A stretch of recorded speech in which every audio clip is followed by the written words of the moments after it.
পছন্দ করবে তার সে আমার মেয়ের সাথে বিয়ে দিয়ে দিব। 40টা ছেলে আসে একদম সেইভাবে টাইট মাইট হয়ে টাইট উই লাগায় সাইজ মাইজ হয়ে আসে। আসার সাথে সাথে মা সায়রা বিবি বলে একটাও পছন্দ না, গেট আউট। পরের দিন 40টা, গেট আউট। পরের দিন 40টা, গেট আউট। চারিদিক থেকে বদনাম আসতে লাগলো যে আপনার মেয়ের জন্য যে আপনার বদনাম হচ্ছে জানেন না, এক তো ছেলের ভিতরে পছন্দ হয় না। বলছে মা চারিদিক থেকে বদনাম আসতেছে যে তুমি ছেলে পছন্দ করো না কেন? মা সায়রা বিবি বলে আব্বা ঘর সংসার তো আমি করব, সেটা আমার ব্যাপার, এখনো আমার মনের মতো জামাই আমি পাই না। পরের দিন রাজা বাদশার ছেলেরা, রাজা বাদশার ছেলেদের চেহারা ভালো না খারাপ? ভালো। ভালো তো বটে, চুরি করা টাকা খাই চর্বিও লাগাইছে, পরে বোরখা পরে পলায়। ওই যে এক মামু পলাচ্ছিল, দাড়ি মাড়ি চাইছে শুয়েছি, কি নাম শুনলাম যে বাবাজি নাকি 36,000 কোটি টাকা নাকি ব্যাংক থেকে লোন নিয়েছে, না সর্বনাশ করেছে, পলানোর জায়গা পাচ্ছে না। এইবার রাজা বাদশার ছেলেরা রওনা দিল যে আজকে পছন্দ করে কিনা। এমন সময় জাতির পিতা ইব্রাহিম আলাইহি ওয়াসাল্লাম সালমান এফ রহমানের মতন দাড়ি, চাষানা দাড়ি রাখা, সুবহানাল্লাহ বলে, মাথায় পাগড়ি, মুখে দাড়ি, হাতে তসবি, গায়ে জুব্বা, রাস্তা দিয়ে যাচ্ছেন। রাজা বাদশার ছেলেদেরকে জিজ্ঞাসা করে তোমরা কই যাও? বলে চাষা। এই সায়রা বিবি পছন্দ করতে চায় না, সবাইকে বলে নো অ্যালাউ, গেট আউট। তো আপনি দোয়া করেন যেন আজকে আমাদেরকে পছন্দ করে। আচ্ছা বলেন সায়রা বিবি পছন্দ করবে কয়জনকে? একজনকে। আর ইব্রাহিম আলাইহি ওয়াসাল্লামের কাছ থেকে দোয়া নেয় সবাই। তো বলছে যা, বলছে না চাচা দোয়াটা করেন, যা তো তোরা। রাজা বাদশার ছেলেরা যাচ্ছে, তসবি হাতে, জুব্বা, মাথায় পাগড়ি, মুখে দাঁড়িয়ে, মাবুদ মাবুদ, সায়রা বিবি এমন কি বিশ্ব সুন্দরী, প্রতিদিন 40টা করে ছেলেকে হটাও করে দেয়, তুমি যদি অনুমতি দাও আমিও আজকে বিয়ের লাইনে দাঁড়াইতে চাই। আল্লাহ বলছে দাঁড়াবা নাকি? বলেন না আমার কোনো ইচ্ছা নাই, তুমি ইচ্ছা করলে। সুবহানাল্লাহ বলেন। আমাদের কোনো ক্ষমতা আছে? তিনি ক্ষমতা পান। এখানে এসে ওয়াজ ধরা ক্ষমতাটা কার? আল্লাহ। গাড়িটা যদি যমুনা ব্রিজের ওই পারে ন্যাংড়া হয়ে থাকতো তাহলে তো সবই গেছিল, ঠিক কিনা? গাড়ি চলে কার হুকুমে? আমরা চলি কার হুকুমে? কুলিল্লাহুম্মা মালিকাল মুলক তুতিল মুলকা মান তাশা। আর বাটপারি করো না, আর ভণ্ডামি করো না। কোরআনের আয়াতের মধ্যে আলেমদেরকে জিজ্ঞাসা করো, এই পৃথিবীর একমাত্র মালিক হলো না আমার আল্লাহ। তুমি কি দাঁড়াবা নাকি? না না আমি দাঁড়াবো কেন? ও নাকি সবাইকে তাড়াইয়ে দেয়, তা তুমি যদি একটু হুকুম দাও তোমার হুকুম পালন করতে পারি। নবীদের কথা দেখেছেন? সুবহানাল্লাহ। আল্লাহ কয় যাও, অর্ডার দিলাম, যাও। ওই অবস্থায় উনি রওনা দিচ্ছে। রাজা বাদশার ছেলেরা বলছে বাবাজি কই যান? কইছে আমিও লাইনে দাঁড়াবো। কইছে চাচা কিছু মনে করেন না, ভালো ভালো চেহারাবান ছেলেদেরকে তাড়াইয়ে দেয় আর আপনি দাড়ি জুব্বা নিয়ে মায়ের কি এর আগে কোনো জায়গায় খাইছেন না নতুন খাবেন? বলে কেন? বলে খবরদার চাইয়েন না, ও মহিলা খুব কড়া। বলে আমি যাবো বাবা। রাজা বাদশার ছেলেরা বলছে আপনি 20 হাত দূরে থাকেন, তাহলে ওই আগে পড়ে থাকে গেল আমাদেরও কপাল পড়ে যাবে। আমি এক জায়গায় চুপ করে দাঁড়াইয়ে থাকবো। রাজা বাদশার ছেলেরা যাচ্ছে, জাতির পিতা ইব্রাহিম আলাইহিস সালাম যাচ্ছে। বলেন না মারহাবা। ইনি কার হুকুমে যাচ্ছে? কার ইচ্ছায় যাচ্ছে? মা সায়রা বিবি বান্ধবীদেরকে ডাক দিয়ে বলে বান্ধবীরা রে, আজ আমার আব্বাকে বল আমি আজ বর পছন্দ করব, জামাই পছন্দ করব। বান্ধবীরা মুস্কি হাসি দিয়ে বলছে আগে যদি তুমি রাজা বাদশার ছেলে বিয়ে করবা তাহলে এত লোককে অপমান করলা কেন? বলে অত কথার দরকার নাই, আমার আব্বাকে বিয়ের সরঞ্জাম রেডি করতে বলো, আমি আজকে জামাই পছন্দ করব। বান্ধবীরা গিয়ে বলছে, বান্ধবীর আব্বা গো, আপনার মেয়ে তো আজকে জামাই পছন্দ করবে। মা সায়রা বিবির আব্বাও বলছে, আগে যদি জানতাম যে রাজা বাদশার ছেলেরা, তাহলে এত কষ্ট মানুষকে দিতাম না। রাজা বাদশার ছেলেরা লাইনে দাঁড়াইছে, আর জাতির পিতা কমপক্ষে 30 হাত দূরে পাগড়িটা মাথায় দিয়ে জিকির করে লা ইলাহা ইল্লাল্লাহ। মা সায়রা বিবি আসতেছে জামাই পছন্দ করতে, যার দিকে তাকাই সে কয় আমার দিকে তাকাই যে বাপ ভালো আছে, যার দিকে তাকাই সেই কয় আমার দিকে তাকাই যে বাপ ভালো আছে। একটা একটা করে দেখতে দেখতে বলছে সবগুলো গেট আউট। রাজা বাদশার ছেলেরা বলছে আজকে মনে হয় মন মানসিকতা খুব খারাপ। চাচা পালান, চাচা পালান কেন? আমার দিকে তো এখনো তাকাই নেই। বলে ভাব ভালো না, আপনি সব শিগগিরই পালান। মিল্লাত আবিকুম ইব্রাহিম ওয়া সাম্মাকুমুল মুসলিমিন। এই জায়গায় আলেম ওলামা সবাই আছেন। শুধু বর্তমান ওয়াজ হলো এক মোল্লা আর এক মোল্লার বিরুদ্ধে বলা, এক পীর আর এক পীরের গীবত করা, এক বক্তা আর এক বক্তার গীবত করা। কোরআন হাদিস পড়ে মানুষকে যে সুন্দর একটা বুঝ দিবে, সেই ওয়াজ মাহফিল আজ আর না। দাঁড়াই আছে, কাঁদতেছে, আব্বা এই লোক হবেন আপনার জামাই। সুবহানাল্লাহ। বান্ধবীরা বলছে কি কইস? বলে হ্যাঁ। চোখের পানি ঝরায় দিয়ে কান্দে গো বান্ধবীরা। একবার না, দুইবার না, আমি সায়রা 40 বার স্বপ্নে দেখেছি এই মানুষটাই হবে আমার স্বামী। এই ঘরে আসলেন ইসাহাক। ইসাহাক বিয়ে করলেন। ইসাহাকের বড় ছেলের নাম ঈস আলাইহিস সালাম, ছোট ছেলের নাম হযরত ইয়াকুব আলাইহিস সালাম। ঈস আর ইয়াকুব, ছোটটা হলো ইয়াকুব আর বড়টা হলো ঈস। সন্তান মনে রাখো, খুব মজা লাগতেছে।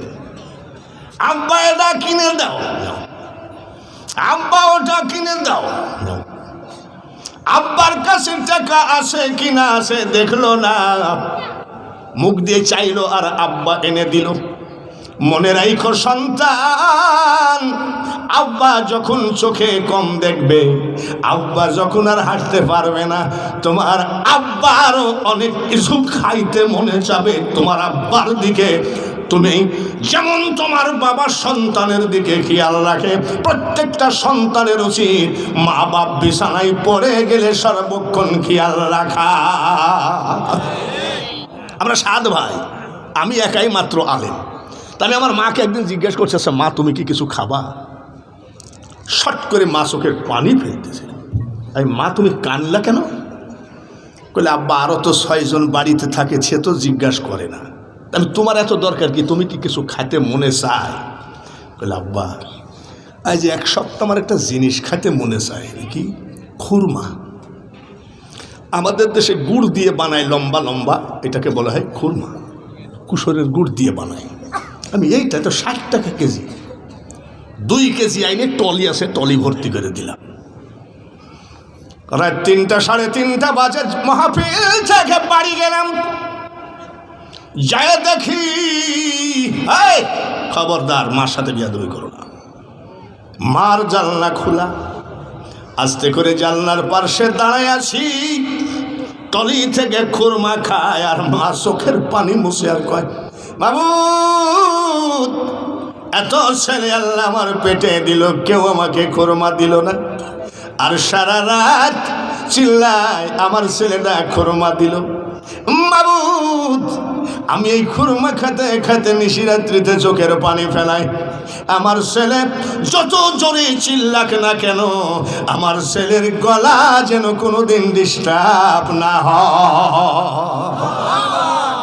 আমাকে অনেকেই বলে, আর আমার ডায়েরি দেখেন, আমার আমি 12 মাসই বক্তা, বর্ষাকালেও আমার ওয়াজ আছে। আবার আমি ওই যে আইসেই বলবো আমার ডায়াবেটিস, ঘন্টাখানেক ওয়াজ করে পারবো না, তার মানে আর একটা ধরা আছে এলেঙ্গায়। ওই ব্যবসায়ী বক্তা আমরা নই। আমাকে কয়টাই দিবে কমিটির ব্যাপার, ঠিক কিনা? কমিটির কোনো প্রধান বক্তার কোনো টাইম ঘোষিত নাই। জনগণ যত বেলা চাইবে প্রধান বক্তাকে তত বেলা ওয়াজ করা লাগবে। আর প্রধান বক্তা ওইটাই অমনি এলেঙ্গাতে তো বারবার ফোন করতেছে, ওখানে তোমার 80,000 টাকা দিয়ে একটা ধরা আছে। এইসব বক্তা আমরা না। বাইরে আমার মার দোয়া নেও। মা মৃত্যুর সময় কেউ নাই, মানে হাসপাতালে টাকা খরচ করতে হবে তো সব ভাইরা পলাইছে। মার পাশে বসে আছি, মা কিছু খাবা? কিছু না আব্বা কিছু খাবা না। তা আমার মা বলছে, আচ্ছা আমি বেহেশতে যাব না দুজকে যাব বাবা? আচ্ছা বেহেশতে যাব না দুজকে যাব কেউ বলতে পারবে? মা মনে করে ছেলে আলেম বলতে পারবে না কেন? ও তো আগেকার মা, সরল সোজা মা। আমি তুমি বেহেশতে যাবা? বলি বাবা আমার তো কোনো ইবাদত বন্দেগী নাই। হাসপাতালে কাঁচের গিলাস একটা বলছি, মা 47 বছর ওয়াজের বয়স, শুধু ভারতের মাটিতে 26 বছর ওয়াজ করেছি গো। 10 বার কাবা জিয়ারত করেছি। 3.5 বছর আজমির শরীফে আমি মুয়াজ্জিনের চাকরি করেছি। চোখের পানি 1 গিলাস তোমাকে দিলাম, সন্তানের চোখের পানি মার জন্যে জান্নাতে না যেতে ওসিলা। বলে ঠিকই তো বলেছিস বাপ। বলে এমন কোনো মাহফিল নাই যে তোমার জন্য 1 ফোঁটা চোখের পানি ফেলি নাই, তুমি দুজকে যাবা কেন? আপাতত মা শান্তটা না নিয়ে যাক। আমাকে বলছো আব্বা পাঞ্জাবিটা খুলতো। পাঞ্জাবি খুলবো কেন? বলে খুল না। পাঞ্জাবি খুলেছি, এরকম করে বলছে, মাবুদ আমার ছেলেকে আমি 10টা টাকা দিয়ে যেতে পারলাম না। মা ওই দিনই মা 5 মিনিট পরেই মারা গেছে। মাবুদ আমি এক মূর্খ মা, আমার ছেলের গলাটাই মরার আগে হাত বুলায়ে দিয়ে গেলাম। আমার ছেলে যত জোরে চিল্লাক না কেন, আমার ছেলের গলা যেন ডিস্টার্ব না হয়। খোদার কসম করে বলি রে আব্বা, আমার জীবনে কোনোদিন গলার ট্যাবলেট আমি খাই নাই। তার কারণ আল্লাহর সাথে যার বন্ধুত্ব সেটা হলো মা আর বাবা। মার যদি দোয়া থাকে আপনি রাজার হালে চলে যাবেন, আর মার যদি বড় দোয়া থাকে 50 তলা বিল্ডিং বিক্রি করে ওই মা ভক্ত ছেলের কাছে একদিন চাউল ধার করে খেতে হবে। আপনি মাকে দেখতে পারেননি, বাপকে দেখতে পারেননি, ঢাকায় 50টা ফ্ল্যাট।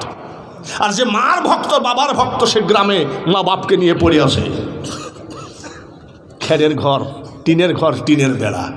একদিন আপনার ওই 50টা ফ্ল্যাট বিক্রি করে এই মা ভক্ত ছেলের কাছে এসে আপনাকে 1 বস্তা চাউল নিয়ে তারপরে ভাত খেতে হবে। কথাটা লিখে রেখেন। ইসহাক সায়রা বিবির ছেলে, বৃদ্ধ হয়ে গেলেন, চোখে ঝাপসা দেখেন, আর চলাফেরা করতে পারেন না। এমন সময় বড় ছেলেকে ডাক দিয়ে বলছে, বাপ শোন, আমার একটু গোশত খেতে মনে চাইছে। তাহলে বাপের খাতে মনে চাই কি চাই না? কি আনবো আব্বু? বলে চকলেট আইনো। আর কি? আমার একটা নাতিন আছে, আমি আসলেই গাড়ির থেকে কি আনবো? চকলেট। আর কি? ড্রাগন। আর কি? কমলা। ওই বাচ্চা, একেবারে বাচ্চা। এত অর্ডার করো। সব অর্ডার বাবা পালন করেছে, কিন্তু বাবা যখন অথর্প হয়ে যাবে, চোখে দেখবে না, তখন মনে রাখো তোমাকেও বাবার সকল আশা পুরা করাতে হবে। আস্তে করে গোশত খেতে ইচ্ছা করছে। ঘরের ভিতর থেকে ওনার স্ত্রী শুনছে। শোনার পরে বলছে, শোন, ছোট ছেলেটাকে বলছে, শোন, তোর আব্বা কিন্তু জাতির পিতার ছেলে, আর এখন বয়স হয়ে গেছে, যাওয়ার সময় যা বলবে তাই হবে। সুবহানাল্লাহ বলেন। তার মানে মা বাবার দোয়াটা কিন্তু বৃদ্ধকালে বেশি লাগে। তো তোর বড় ভাইয়ের কাছ থেকে গোশত খাইতে চাইছে, আমি চাচ্ছি আব্বা তুই গোশতটা খাওয়া। বলছে, মা আব্বা বড় ভাইয়ের কাছে চাইলো, তো আমি খাওয়াই কেমনে? বলে আমি চাচ্ছি তুই খাওয়া না। দেখবেন মাকে যদি জিজ্ঞাসা করা হয় যে মা আপনার ছেলে কয়জন? বলে 5 জন। আপনার কাছে মহাব্বতের সব থেকে কেডার? তো মা বলবে 5টাই আমার সোনার টুকরা। কিন্তু যতই বলুক ছোট ছেলের দিকে একটু না একটু মায়ের ফের থাকে। ছোট ছেলের সাথে একটু মার সাথে একটু আলাদা। টাকা দিলেন। ইয়াকুব আলাইহিস সালাম মাংস নিয়ে আসলেন, রান্না বাড়া করে বলছে, বাবা তোমার আব্বাকে দাও। ছোট্ট ছেলে ইয়াকুব আলাইহিস সালাম ডাক দিয়ে বলে, মা গোশতটা এনে দিলাম, রান্না করলাম, এবার বড় ভাইকে দাও, বড় ভাইয়ের কাছ থেকে খেতে চাইছে। মা ডাক দিয়ে কয়, আব্বারে আমি চাই জাতির পিতার বেটা তোর বাবার দোয়াটা তুই নে। বস আচ্ছা মা ঠিক আছে দাও। তো বড় ভাইয়েরা গায়ে তো লম্বা লম্বা লোম, আমার তো লোম নাই, আব্বা যদি গায়ে হাত দিয়ে ফেলে, দোয়াটা নেওয়ার জন্য মা উটের চামড়া 2 হাতে লাগাইয়ে দিল যাতে টের নাই পায়। এর নাম হলো মা। বলে মা গলা দেখলে যদি বুঝতে পারে, বলে একটু তোর বড় ভাইয়ের মতো গলার আওয়াজটা করিস। নবীর বেটারে কি সিটারি জানে নাকি, সালাকি জানে? গেছে বলছে, আব্বা খান। তুমি কেডা? কই যে আমি তো আসবই না, আম্মা আমাকে পাঠাইলো। এক কথায় শিকার খেয়ে গেছে। আয় আব্বা আয়, মারহাবা বলে, খবরদার ভুল করিলে যাবি রে মারা, পড়বি রে ভীষণ ফেরে, ভুলিস না মন তোর বাবার মারে। আয় আমি চাচ্ছিলাম তোর বড় ভাইকে দোয়াটা দেওয়া, কিন্তু বারবার তোর মা তোকে পাঠাচ্ছে, তোর মা চাচ্ছে তুই দোয়াটা নে। আয় আমার বুকে আয়। হযরত ইয়াকুব আলাইহিস সালামকে বুকের সাথে জড়ায়ে ধরে বলছে, বাবু আমার ইয়াকুবের বংশে যেন ৭০,০০০ নবী পয়দা হয়। সুবহানাল্লাহ বলেন। 1,00,000 বা 2,24,000 পয়গম্বর, ৭০,০০০ শুধু এই বংশে, আর বাকিটা অন্য বংশে।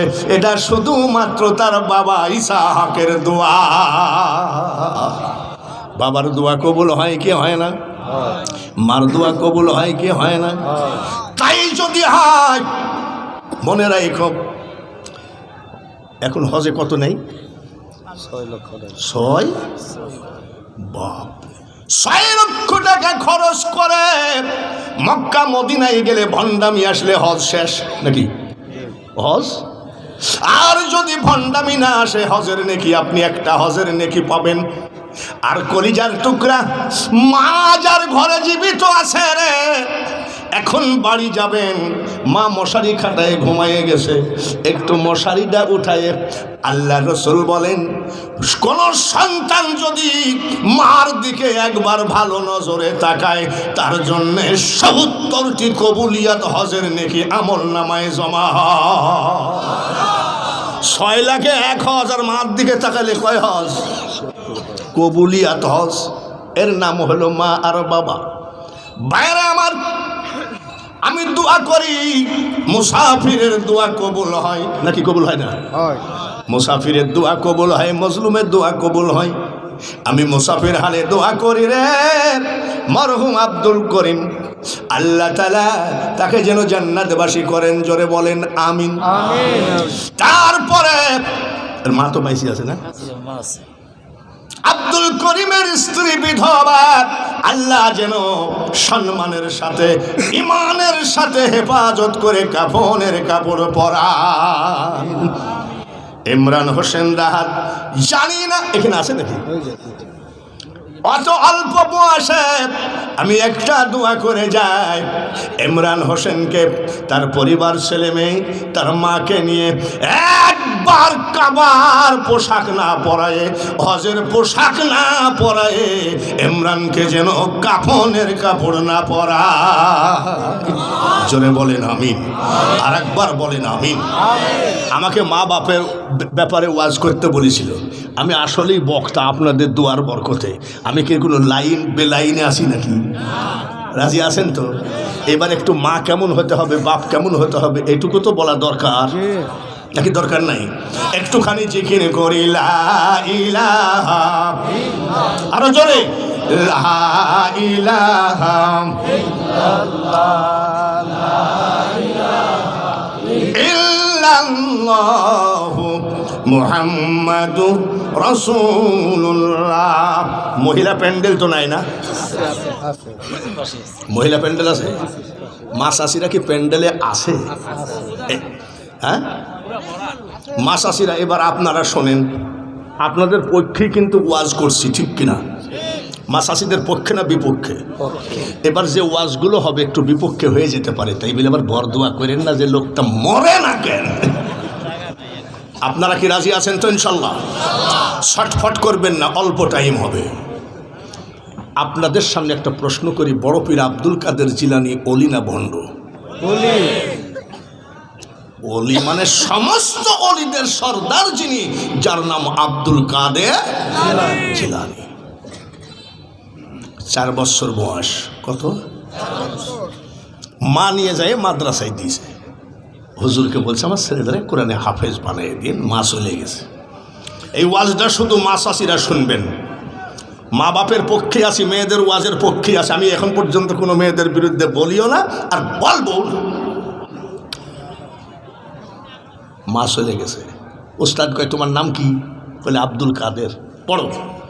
আউযু বিল্লাহি মিনাশ শাইতানির রাজীম। উস্তাদ জি, এটা আমার মুখস্থ। পড়ো। বিসমিল্লাহির রহমানির রহিম। বলে হুজুর এটাও আমার মুখস্থ। বড় আলহামদুলিল্লাহি রাব্বিল আলামিন। বলে হুজুর সূরা ফাতিহা আমার মুখস্থ।